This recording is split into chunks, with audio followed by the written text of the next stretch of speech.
Statutory law refers to everyone: coaches, teachers, managers, pupils, etc. A statutory law is a written law that has to be followed by everyone. If someone doesn't follow these laws, they will face charges. This law ensures that health and safety is kept everywhere properly. This refers to health and safety a lot because for example, if we look at the Health and Safety at Work Act 1974, it doesn't say that if you don't follow this you will face charges. However, this is why we have statutory laws to cover the legal side and to ensure that everyone is actually following the health and safety at work and not just doing what they want. So for example, at Evesham United, everyone will have to follow the law. They'll have to follow the Health and Safety at Work Act. Otherwise, they can be put on trial for not following the legal laws and putting other people at risk at the same time. Negligence is when you fail to take reasonable care for another person to avoid any dangers that could cause them any harm. This means that if you work at a place, for example a sports centre, you need to show a good level of manners towards your employees, and also to do anything to keep them safe. For example, if you're a coach, you have a duty of care towards your pupils to make sure that all the dangers around them are eliminated and so they're in a safe environment. If, however, you don't do everything possible to keep them safe and keep them in a safe environment, you are being negligent. For example, if you're a coach at Evesham United and the ground is too hard and someone doesn't have suitable footwear and you don't pick up on suitable footwear, then if an injury were to happen, then you would be held responsible to it. This also refers to the duty of care. In loco parentis is a Latin word that means in the place of a parent. It's really easy to understand as the word itself gives it away. This is the authority that parents would assign to another responsible adult that will be taking care of their child, for example a teacher or a coach. If, for example, a child is going on a school trip, the teacher is in loco parentis for that child, meaning he has the same responsibilities for that child for that amount of time like the child's parent would have. This means the teacher would have to make sure that the child is safe in any possible way because that teacher has a legal obligation and duty of care to make sure the child is safe and all the risks and hazards around that child are eliminated. This means that in loco parentis is based around health and safety. For example, if there is a football session at Evesham United for the children's team or something, the coach is a positive in loco parentis, then if the child gets hurt, he will help the child and take him to hospital, providing the correct help to that child. However, if the coach is negative in loco parentis, he won't help the child, he will tell him to get up or just sit out for a bit and not provide the child the correct help. The Health and Safety Executive is a regulatory body that has a job to make sure that workplaces are as safe as possible in many different ways. We need to make sure that the workplace's environment is a safe environment. They are responsible for enforcing, encouraging and regulating health and safety at workplaces. For example, building sites, sports centres, sports grounds and many more.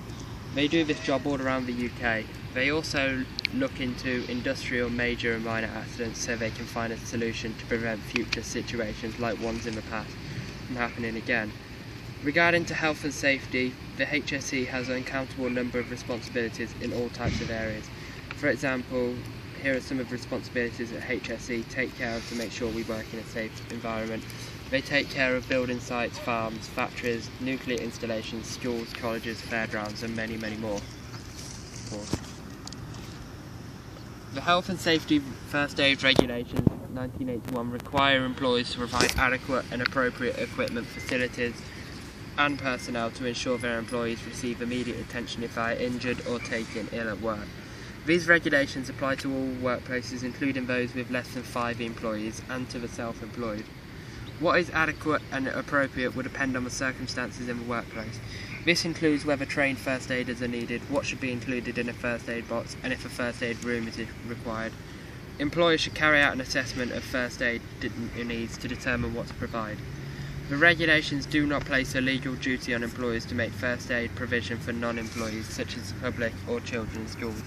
However, HSC strongly recommends non-employees are included in the assessment of first aid needs and that provision is made for them.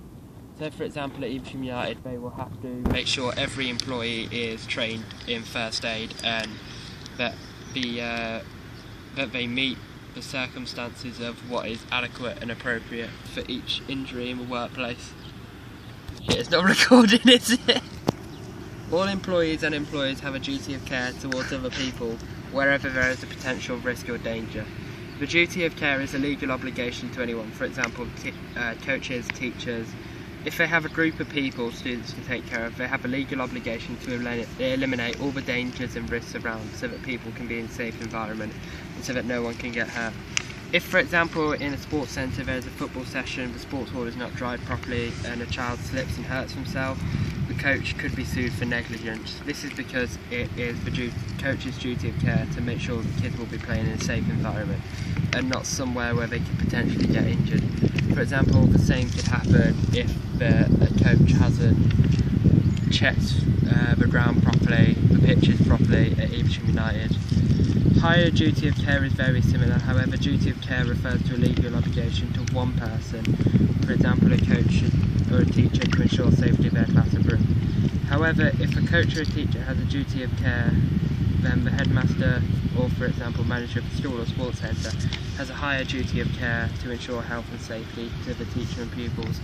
So, for example, the coach at Evesham United, he will have someone who has a high duty of care over him, so that if the coach gets injured during a session, then it is someone else's responsibility.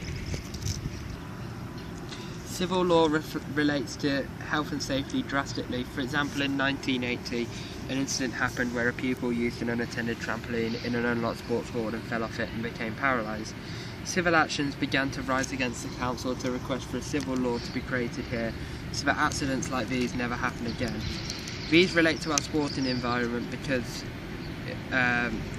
civil law relates to our sports centre in many ways. For example, trampolines are not allowed to be left unattended so that no pupil or participant can get hurt if they get on the trampoline. There is a civil law now because of the incident in 1980. So, for example, at Evesham United, in a coaching session, someone has to be watching over the children, taking part in the session at all times. Otherwise, they're breaking the civil law if they leave them unattended. COSH is the law that requires employers to control substances that are hazardous to health. COSH standing for the control of substances hazardous to health. You can prevent or reduce workers' exposure to hazardous substances by finding out what the health hazards are, deciding how to prevent harm to health, so by providing a risk assessment, providing control measures to reduce harm to health, making sure they are used, keeping all control measures in working order, providing information, instruction and training for employers, providing monitoring and health surveillance in appropriate cases, and planning for emergencies. Most businesses use substances or products that are mixtures of substances, so some processes create substances. These could cause harm to employees, contractors and other people. Sometimes substances are easily recognised as harmful. Common substances such as paint, bleach or dust from natural materials may also be harmful. So, for example, at Evesham United they'll have things like paint for the pitches and bleach for the facilities there. So they need to keep these locked up somewhere so that no one can easily get to them. Employees have a key or something, and if they are locked in a cupboard, there are indicators showing there are harmful substances within the cupboard, so put some signs up on the cupboard as well saying that there are harmful substances in there.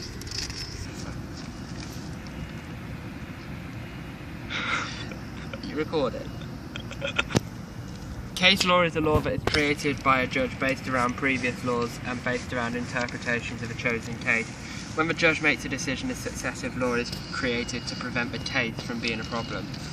Case law relates to health and safety in many ways. For example, the health and safety states that organisations must provide health and safety policies, assess risk to anyone who could be affected, and many other aspects in health and safety. A case law can be brought in because maybe there is an issue that could affect the health and safety of workers or members. So, for example, at Evesham United, they need to have health and safety policies for employees and anyone else who is on the facilities, and assess risk to them as well.